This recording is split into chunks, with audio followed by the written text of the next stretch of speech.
Hello, everybody. Robin here at Toadstool Tarot. Let's see who's here.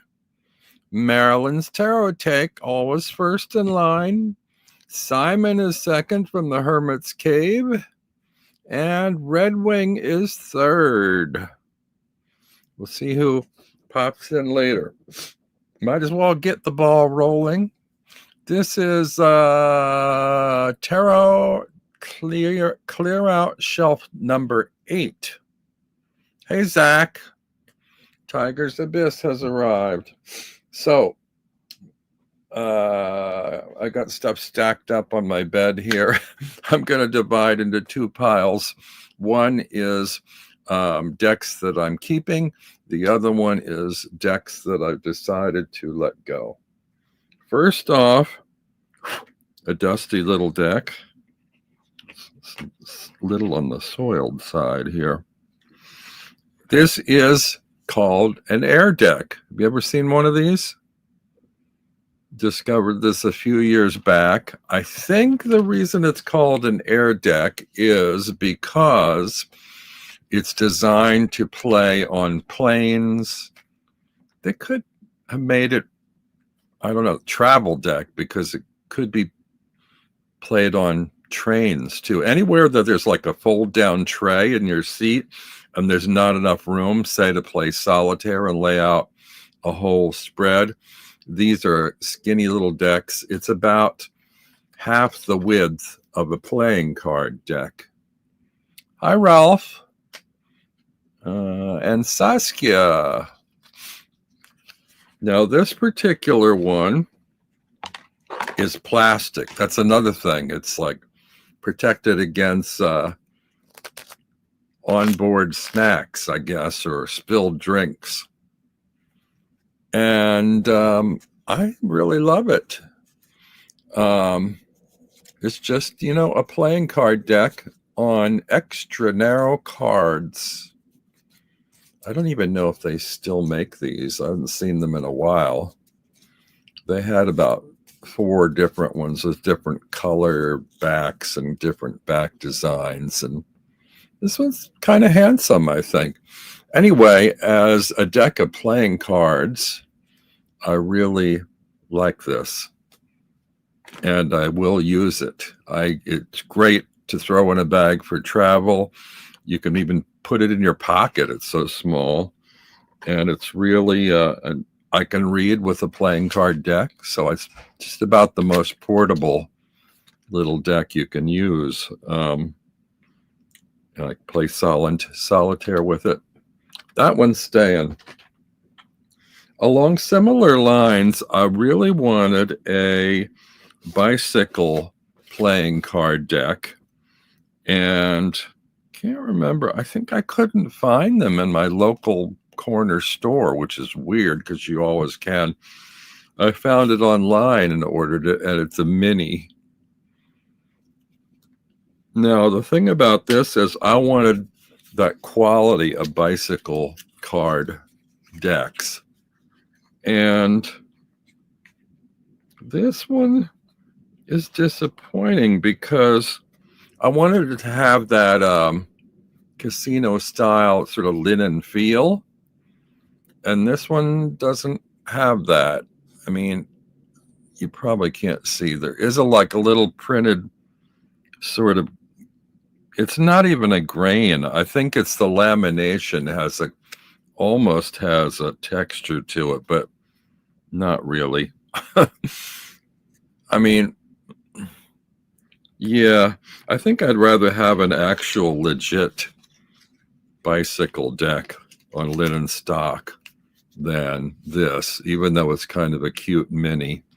So that one's going to go into the bag. Dusty. I need a cleaning lady to come dust my apartment. You can tell how often these decks get used, how dusty they are. Let's see, anybody else show up Brienne, hello. Next one is the Everyday Tarot. I don't know if you guys know this one. I think this is one of those impulse purchase type decks that usually they had at like cashier counters on racks and things. It's kind of sort of a bridge size deck. I forget who it's by. It's somebody pretty well known, but it doesn't seem to say on the box.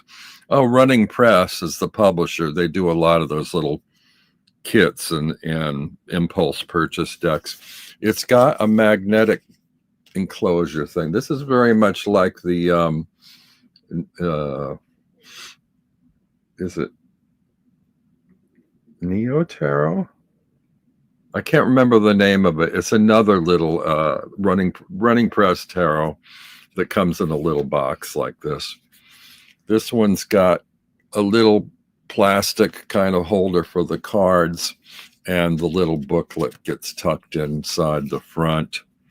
Now, this is not, I don't really like the card stock of this one. But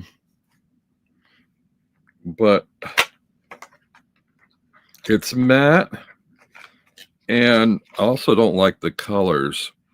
It's purple and gold, but the purple isn't really a lovely purple, and the gold is kind of a matte gold that's not shiny. But and it looks like it's water damaged or something. There's a weird like lighting effect here on the backs. It's not a favorite deck, but I'm going to keep it, and I'll tell you why I'm going to keep it. Because this card, and I think maybe a couple other cards in the deck, inspired me when I was creating my own open face tarot deck, and I was using lots of other decks as image models for particular archetypes. And this one in particular, I mean, it's not the most appealing looking angel on the Lover's deck, but there was something about the way the face and the wings kind of summed up the angel that I liked, and I used that as a model for creating my own. And just because I have a channel, and I may refer to this from time to time, I decided I should probably hang on to this. It's not a deck that I use, but since I used it as a reference to my own deck, I'll keep it. Now, there's a little foam rubber spacer in the box, which is making it impossible to get the cards back in. And I think I'm going to throw that foam rubber spacer away. That's better. So I'm not thrilled with the coloring of the cardstock of this. I do like the kind of minimal style to the illustration. So that I'm going to hang on to.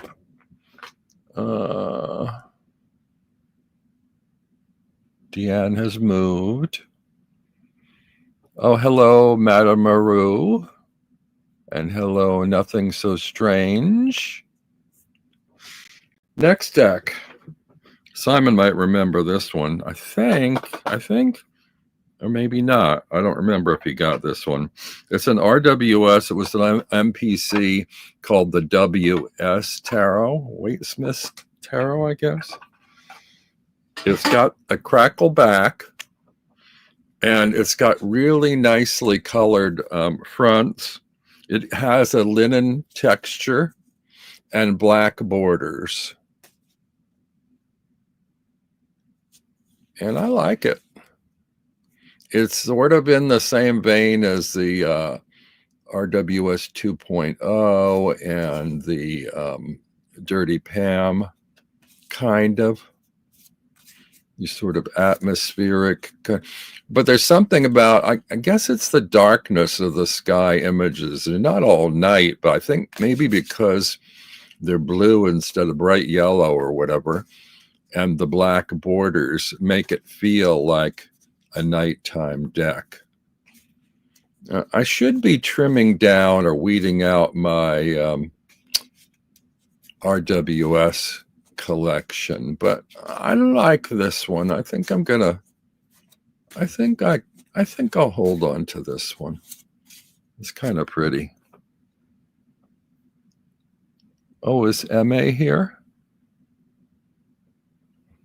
Simon got it around the same time as the 2.0. Oh, hi, MA.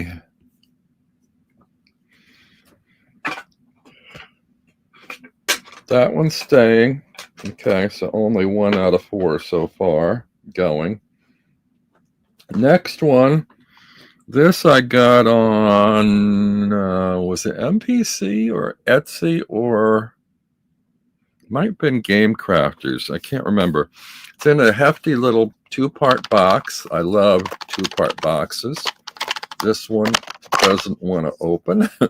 Sometimes they're a little snug, and when they don't have those little thumb inserts, they're really hard to get open. This is the nesting doll Lenormand. For any of you use Lenormand decks, it's kind of cute if you're into that sort of thing.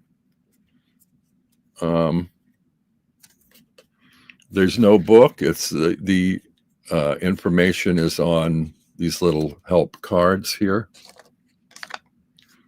These are the backs, if you know what Russian nesting dolls look like.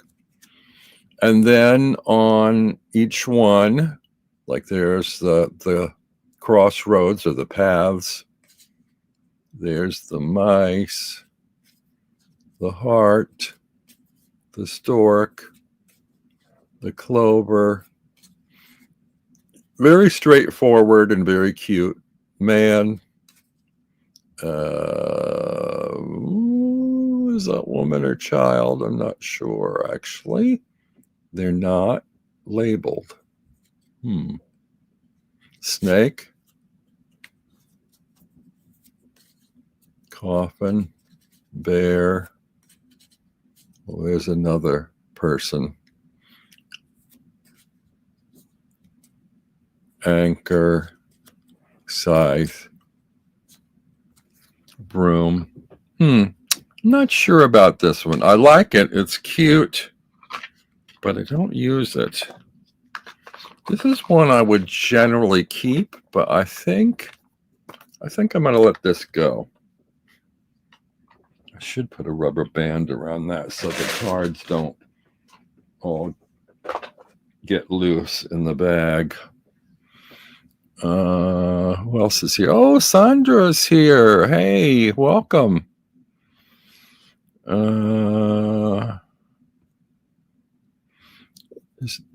Sandra's always wanted one of those wooden Russian dolls.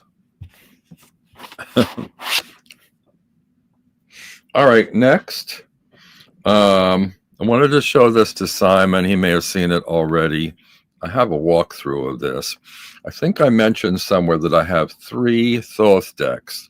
The first one I got was the sort of mass market largest one, and I trimmed the borders off because I think on Tarot Oracle's channel I had seen that he had trimmed his borders off, and it made the colors really pop, and the designs were so pretty that I did the same thing.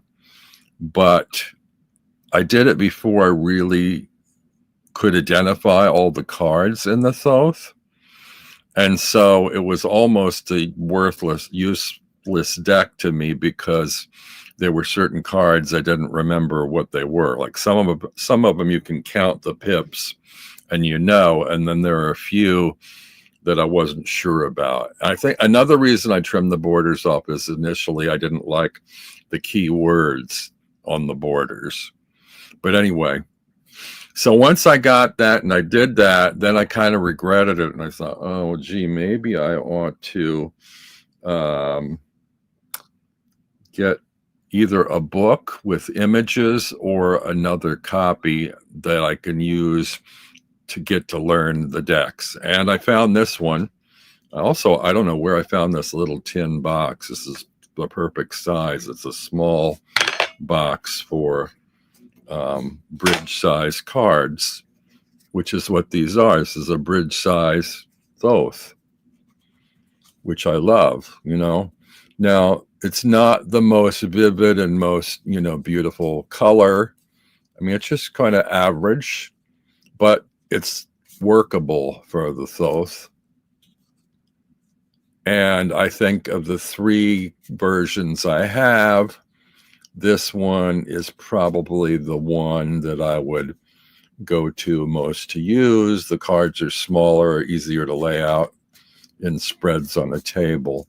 And so I like that. Now I'm going to put this to one side because somewhere in here, I think it's in this got this little plastic soap dish I'm keeping this in. This was a mini Thoth that I got on Make Playing Cards. And this one, the colors are quite beautiful. Ooh.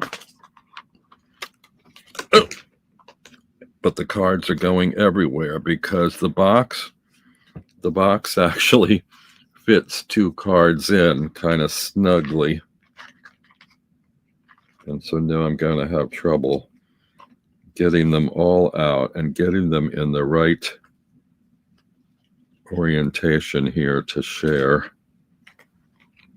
Actually, I don't really need to pull them all out.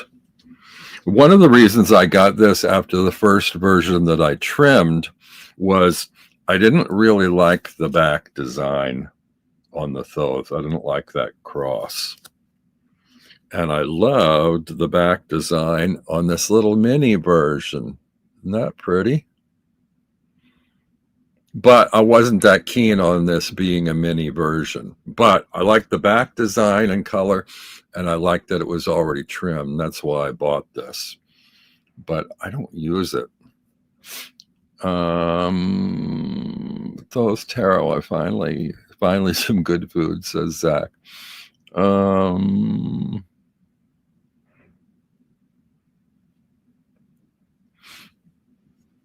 Ooh, these have been forced into that tin and they got warped. I need to do something to, I shouldn't have put them in this soap dish because they don't really exactly fit. But anyway, you can sort of see what this is like. But yeah, I don't need this one anymore. So I'm going to put them back in here. Bad storage. I should really put this in like a drawstring bag or something else. Maybe I will do that. Do I have one free? Yes, I do. I'll put them in here. This is not going to be a good size to keep these in either because they're probably going to be shifting about like tiles in a bag. It's too big a bag for this. Well, maybe not. Maybe sideways in the bottom of the bag. Yeah, that works if I store them like that. But I'm going to let this go. So that can go in the to-go bag. And now I've got an empty soap dish. But anyway, so those are the 2 Thoth Tarots. I'm letting that little mini one go, and I'm keeping the bridge size one in the tin. Don't ask me why. I don't use Thoth, but it's one of those things. I guess everybody should probably have at least one Thoth in their collection. You never know when you might come around, eh, Simon? Next one is the Glow in the Dark Tarot. This is another RWS. Ooh, more flying and jumping cards. Oh, I just found a bunch of the little mini Thoth cards on the floor, which isn't good if I'm letting cards go to have them missing from what I'm letting go. Sorry. This is live TV. Okay. have to double check on the floor later, but I think I've got all of those. Now, this glow-in-the-dark tarot was a nice novelty, and I didn't get it for the glow-in-the-dark aspect of it. It does come with a booklet. Oh, again, I want to remind everybody that any of these decks that I'm showing, if you want full walkthroughs, I have them on my channel. You just have to kind of go scrolling back far enough to find them. This one I got because I wanted a black and white deck, and I like the reverse, that it's like set against night sky background, simple black and white against the night sky. The cardstock isn't bad. It's that stiff kind that is not my favorite cardstock. However, the ink used on this, I don't know if it needed to be this thick ink. It has a texture. It feels like Braille. That's not going to pick up on camera, but it's not slick and smooth. You can feel like a bumpy texture on there, which maybe you'd like. And actually, if you're unsighted, you might actually even be able to use this as a Braille deck, depending on how sensitive your fingers are, because on the front, you can feel the texture of the image, almost like it's sculptural or RWS in relief. But anyway, so I got this as a black and white deck. I don't care about the texture of it. In fact, the texture for me is kind of a detriment. I would rather have them be a little slicker and the cards be a little slimmer. Also, the glow-in-the-dark aspect doesn't work great. You have to really charge them under a light, and then they glow in the dark for a very short while. Can I see if I turn this off? It's not really, I don't think it doesn't work. Wait a minute. No, it's not working because there's too much white on my screen. I mean, maybe, oh, you can sort of see it there back in the dark, that it glows a little bit. But yeah, it's not the best. And it doesn't hold, I don't think it would hold its glow in the dark aspect for a full long reading.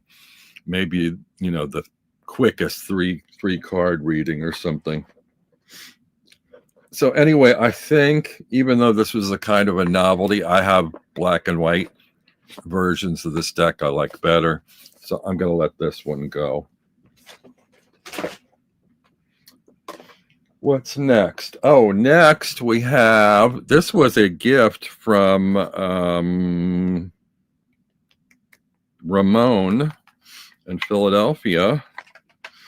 It was the La Loteria cards, which is fun, that he did. And I think I saw it on Simon's channel. He gifted him a copy, and then I begged for one, and he got me one. So I haven't used it, but it's a beautiful deck.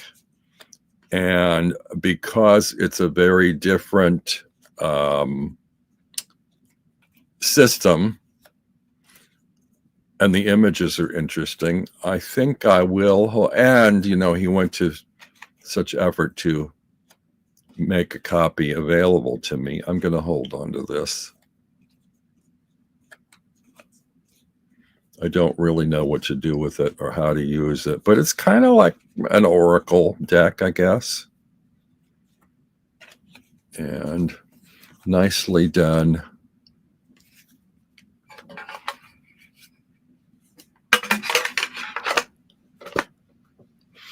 I'm on a roll. This must be the most you're letting go of in 1 week.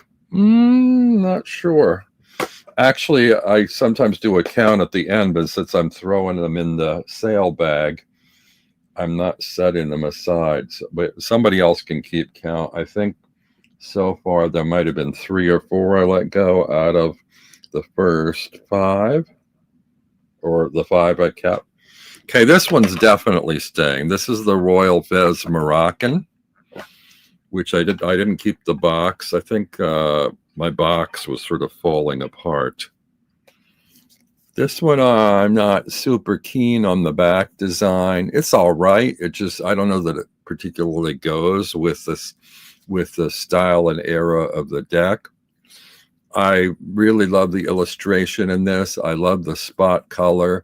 It's weird though, because it kind of looks like a black and white deck that was partially colored and then left unfinished. It almost doesn't feel like it was purposely colored this way, although I'm sure it was. It just kind of has a weird feel that certain things are in color and then others are left in, you know, black and white pencil work. So yeah, it's really nice though, and actually the cards have a really nice feel to them. They almost feel like the Blushing Fool kind of stock. The Royal Fez, a unicorn for me one day, says Zach. Yeah, a few of these I got on eBay. When I want a deck, I usually don't let price hold me back. I think the most I've ever paid for a unicorn deck is about $180. I haven't bumped the $200 mark. And I think this one, the Royal Fez, was somewhere between 80 and 120 that I paid. I'm not sure. Hello, Moomin. Oh, Sandra has it.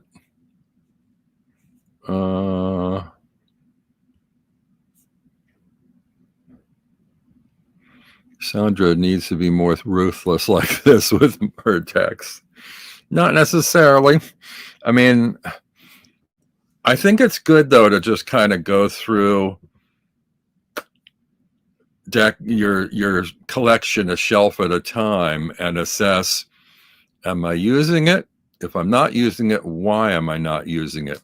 And I'm not getting rid of decks because they're ugly. Some of these are beautiful. It's just for one reason or another, I never reach for them. So it's like, I also have to be sure that at some point in the future, I'm not going to want to reach for them. That's the trickier part. Trying to predict ahead, am I going to come back around and really miss them? And are they replaceable?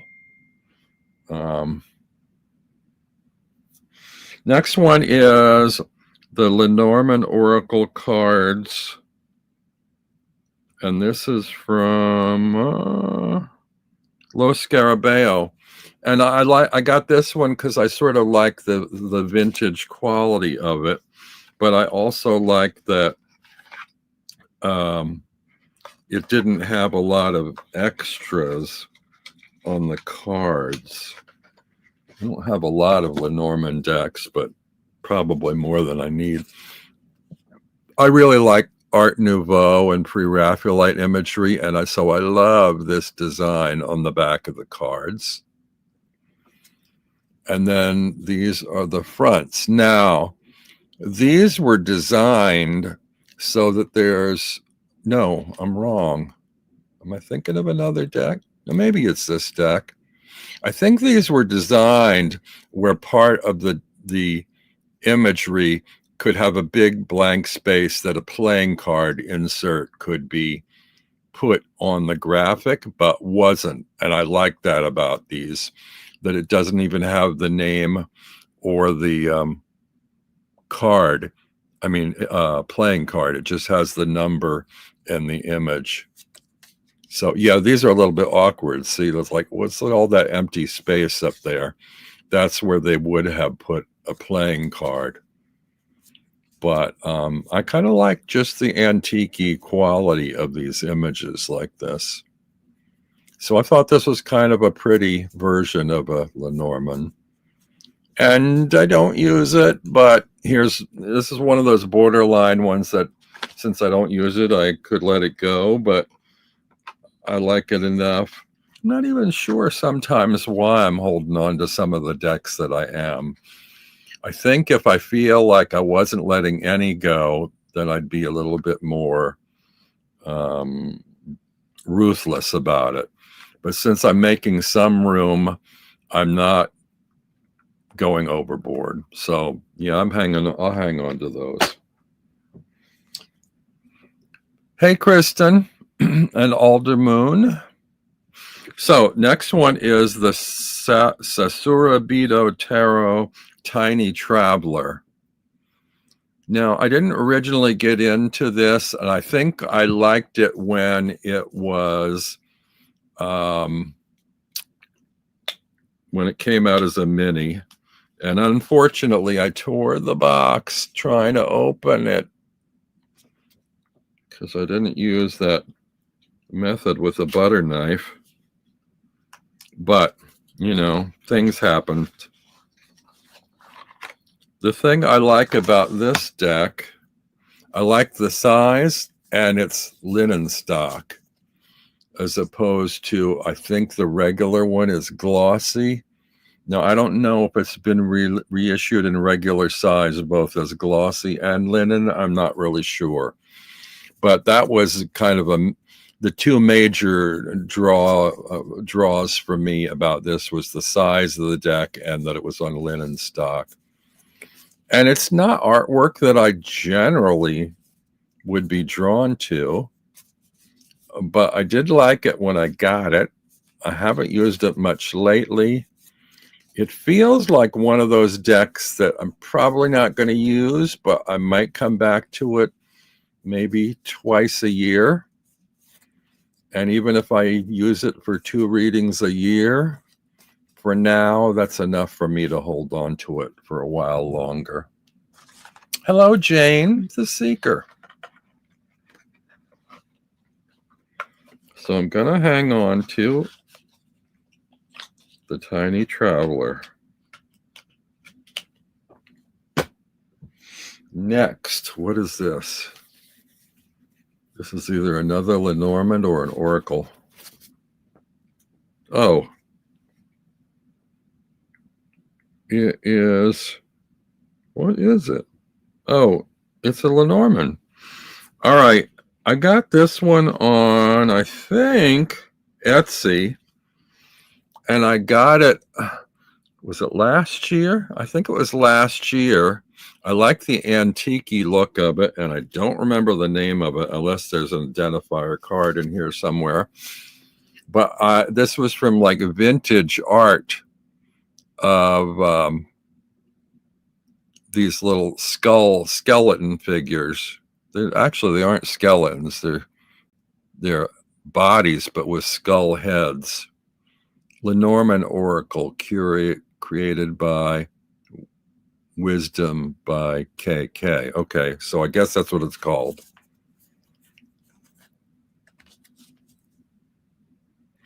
And they've got keywords on them: the fish, wealth, income, inheritance. It's kind of an odd but kind of a cute Lenormand, and I probably don't need it, but it's such an oddball thing. It's like an eccentric sort of thing that I think I might hang on to this. It's just curiously weird enough. This looks to me like something I'm guessing that if Sandra did Lenormand, this might be in Sandra's collection. But I'm going to hang on to this for now. Kind of creepy, says Kristen. Oh, hey, Chris. Elemental Cardamancy.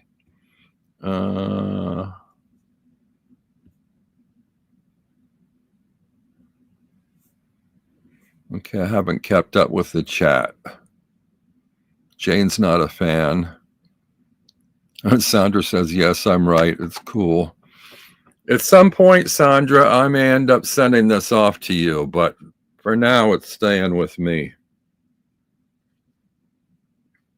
But I'll make a little mental note that you like it. Next is in a little crochet bag that I made. What's it called? It's Mildred's Pocket Oracle, but is it called the deluxe version or something? It's like bridge size cards, which I like because the original Pocket Oracle, as quaint as it was too thick to be on tiny mini cards, I think. And I still have them somewhere in a box. I should probably let those go. I also kept adding to it, and I don't remember what I got up to because he kept adding extra cards in. I think even this one might have come with a bonus pack or supplemental pack or whatever they call that, the extra cards. I think this one was like up to 86 cards or something. It's weird though, because this is one of those decks that would be perfect for me as an oracle, but I never got on with it as an oracle. In fact, of all of Patrick's decks, the only one that I ever really read much with is the Trionfi della Luna Illustrated, which I still read with occasionally. But I have a bunch of his oracles, and I have this one, and I have the paradoxical Deviant Moon. I don't have the original Deviant Moon. And I like the art, but it's just kind of, I never really, somehow I just couldn't read with them.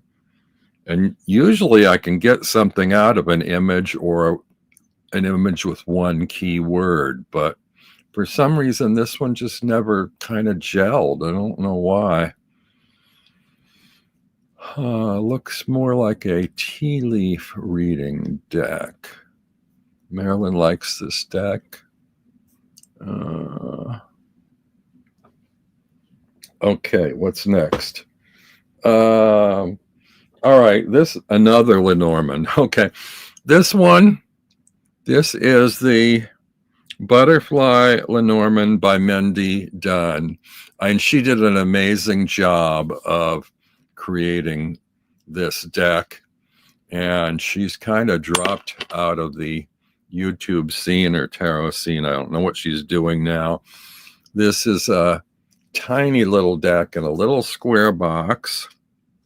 She had two sizes, and I got the mini one because I thought it would be easier to do grand tableaus and these like little tiny tile size cards. And it's really cute. She did watercolors for all the cards and symbols. It's sweetly done. Oh, another one that I'm going to be dropping cards because they're so tiny. But oh, hi, Antoinette. It's another one that I don't do that much Lenormand, and when I do, I have maybe 7 or 8 decks, and I only use 1 or 2 of them. I think I'm going to let this go, even though it was made by a friend. The friend has kind of dropped off the radar, and I think this was great that she did this, and I supported it, but I'm going to let it go. So that's the Butterfly Lenormand by Mindy Dunn. Let's see.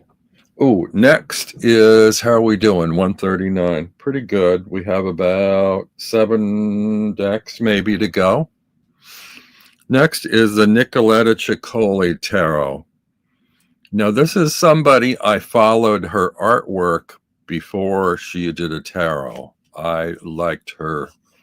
I liked her art. But when I got this deck, I had trouble reading with it. And I don't think I'm the first. I think other people have trouble reading with these images. I'm not keen on the back, but it's okay. Cardstock is good. It's that kind of, I don't know, what is it? Is this low Scarabeo? I think it is. I like their stock. I like most mass market stocks, but I like the imagery. This is one of the low Scarabeo decks that they don't have multiple languages on, which I like. Sorry about the glare. These are a little shiny. I wouldn't say they're overly glossy, but there's enough on there to be problematic on camera. And the artwork is surreal and it's interesting. I mean, I like her art. I'm not a big fan of, was it Jasmine Beckett, whatever her name is? Her big-eyed girls just don't do it for me, and these are kind of similar, but I like these. I think, have the Oracle, and I think in one of the previous weeks I decided to let the Oracle deck go. And even though I don't read with this, I do like her work and I do like these images, and I think I will hold on to this. Maybe at some point I'll find myself better able to read with it. I'm not sure. What do you guys think?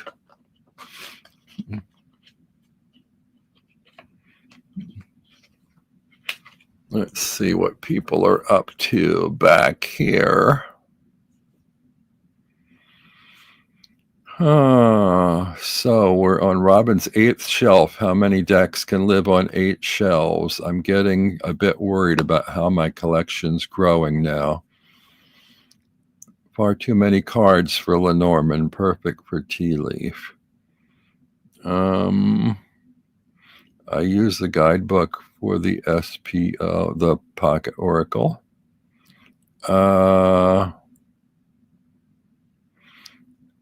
Some come and go, some come and stay. I will let go of my original secret pocket Oracle, the tiny one.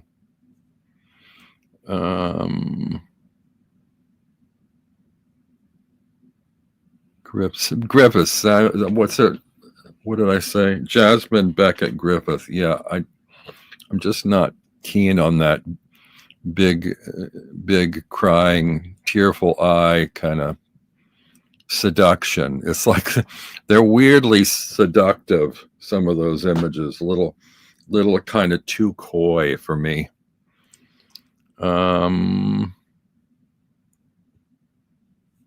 Yep, it's a keeper. Nothing, sister. Nicoletta Ciccoli, such a mixed bag. I love the art, and about half the choices work well for me and half are baffling. I have a children's book of her artwork that you also can see. If you scroll back in my walkthroughs, I showed some images from the children's book, and when I did a walkthrough of this deck, and or maybe it was the Oracle.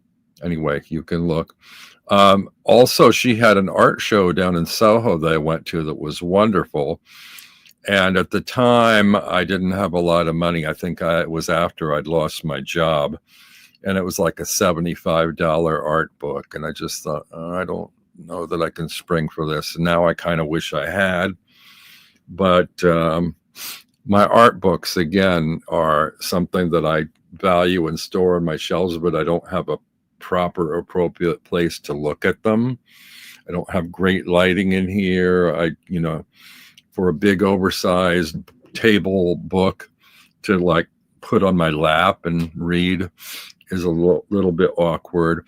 I'm kind of keeping my fingers crossed for when I get my new housing, whenever that is. I'm on a waiting list, that I'm going to get a big round wooden table with an old kind of gypsy tablecloth on it, and I'll be able to like open big art books on and have good lighting overhead and just really get into enjoying the art. I hang on to my Ciccoli tarot once in a while. It's exactly the thing I need. Marilyn's tarot take. Let's see. I have the Chicory French edition. It's very different from Lo Scarabeo. I believe it's another publisher.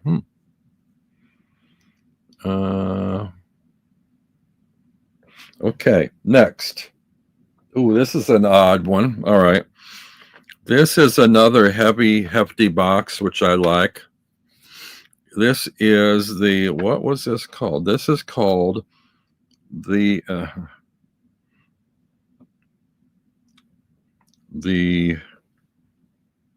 print is so small. Something or other Azathoth tarot cards. Now, this one's based on H.P. Lovecraft stories. And I can't remember which edition this is. I think they had about 6 different editions. And each one, wait, it probably says, yeah, this is the 6th edition. I think there must be more than that then. There must be 8.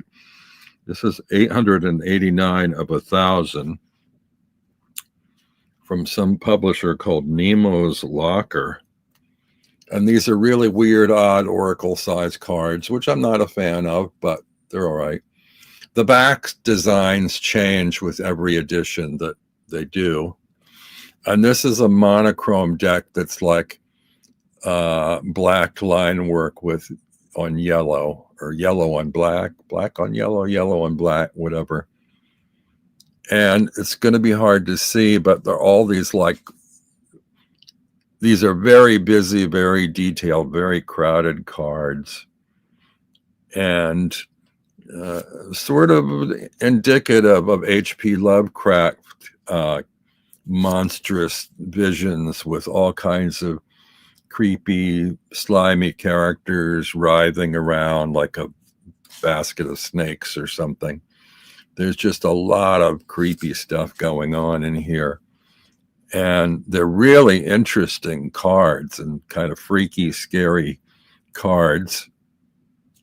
I never use them. It's not one that you normally could read at a glance unless you're kind of just focused on the labeling of the card, because there's just kind of way too much information in detail in the imagery. I mean, it's really well done for the line work and everything, but it's just kind of a little too creepy and a little too much, but interesting enough to hang on to. Brienne says very intriguing, and I agree. So I'm holding on to this one. What do we got next? We have, oh, this actually is, I put several different decks in a tin because they're all majors only. Well, one of them is my full-size open face tarot without any labels. That's in the bottom of the tin. You've all seen that. This one is a majors only. I think it's called the lino cut. It's like linoleum cut. And I really I mean, it's really kind of crude. It looks like old wood cuts, but it's linoleum. And I really like this, but it's not one I ever use. But this is another one that's just like kind of an oddity. And I think I'll hold on to it just because it's a little bit odd. And also maybe as a reference when people start looking at or referring to the woodcut style of old Tarot de Marseille, that I might drag this out as a comparison, woodcut versus linoleum cut. Have any of you ever done linoleum cut, like in high school or college art classes? It's really a fun printmaking process. Next one is the Bordered Waite Smith Desaturated. This was from Ted Veitch, who made my favorite RWS. And this one has a pretty back. And interesting kind of desaturated majors only colors. It's not bright. I mean, if you really like a subdued sort of deck, I don't even know if this is still available. But I think since it's so slim and it doesn't take up much space, it shares a box with 2 other decks. I'll hang on to that. It did come in a box.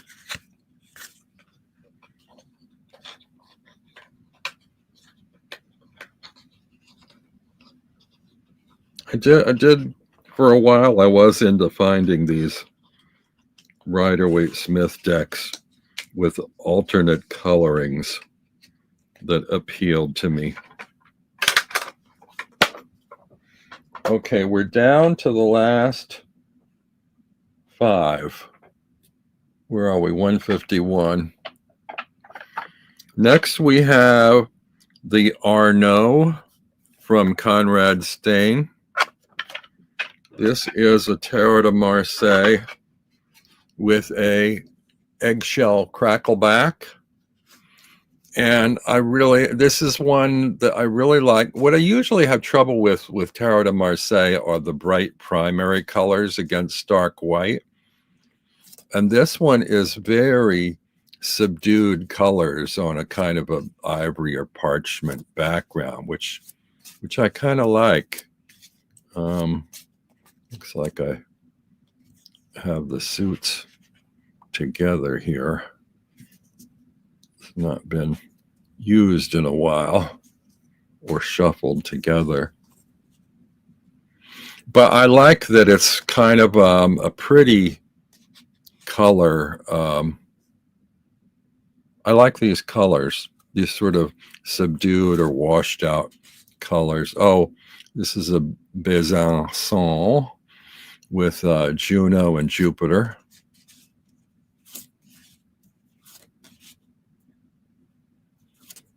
Yeah, nice. Anyway, I'll hang on to that.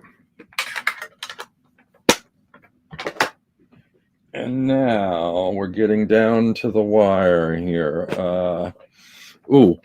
This is another one I got on MPC, one of the most expensive majors only decks I ever got. Comes in a 2-port box. It's really weird because the back design has nothing to do with the cards. It is the Kalma Tarot, and I believe it's by a Russian artist. And I kind of don't like the backs because they're sort of pretty backs, but it's got like an Asian feel to it or something that doesn't have anything to do with this Russian design. Now, I love this majors only because there's no labeling, no numbering, but you can tell from the images what the cards are. Here we've got the tower. It's like one of my all-time favorite tower cards. Looks like building blocks falling down.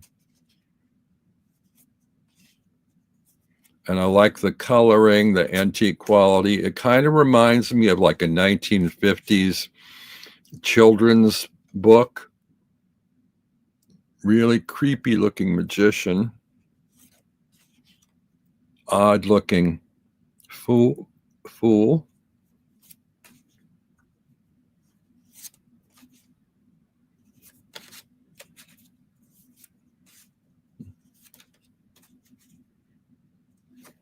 It's beautiful. I think I paid like $75 for this stupid deck, but I do love it. It ain't going anywhere. Next is this one. This was a weird psychological one. This is the White Witch Tarot. I don't know if you guys have seen this. You probably have. It's got a magnetic closure, I think. Yeah. And it's a majors only. It's got a really nice little book, but the book, each of the descriptions for the cards or interpretations are in poems. So that's its own weird kind of thing. Hello, Raven Tarot Meditation. The cards are super glossy, which is a little obnoxious. It shows like, and it's black, so it shows every fingerprint. And this reminds me of, is it called scratch art? We used to do these things in school, another arts and craftsy thing, where you would lay down crayon colors and then you would coat it with black tempera paint. I don't remember. It was like a coat of black paint, and then you'd use some kind of a tool to scrape off the surface and then reveal the color beneath. And that's the quality that this has, because it's like fine line ink on a dark background. So it's almost as if these are, you know, like scratches in the sky or the empty universe, and the light is shining through. I really like that. And they're very psychological, surrealistic hodgepodges of images. They're the kind of thing that you really kind of need to sit and daydream with to make any sense out of them, I think. But if you know your majors only, if you know your labels, the labels are clear, then you know what each card is. But they almost feel to me like psychological Rorschach images or something that a psychotherapist could make a lot out of. And it's gilt-edged. And the first copy I got was damaged because of the sticking of the gilt edge, and I complained about it and got no recourse on that. And I think I loved it so much I ordered another copy. It wasn't super expensive, so, but you know, that was my one interaction with a vendor or creator that didn't go so well. Works really well with witches' runes, says Antoinette. Now we're back down to the final two, and this is the Golden Worth Tarot. Oh, I'm keeping all those, just so you know. That one I'm keeping. The Golden Worth Tarot. This is oversized cards. This is the majors only, because he only created the majors for this deck. And I think he did two versions. There was one in the late 1800s and another like in the 1920s or 30s. And here's the backs, and here are the fronts. And I love these. It's not just gilding. It's almost like holographic gilding or something. You can see kind of how it sparkles. So it's not just a gold version of the Oswald Worth. It's got a really beautiful effect. And I love how large the cards are. I don't usually like large cards, but this is like a showpiece. So I love these images. I didn't like the designs from the late 1800s. I love this 1920s, 30s style of illustration. I like these a lot. So this one is absolutely staying. It's a favorite. I love it. But when this got released a little bit later, the Symbolic Tarot of Worth, that was a complete 78 card deck, I got this. And this one, I'm not too keen on. I mean, it wasn't his idea. It was somebody else's idea that came up with making this 78 cards. And the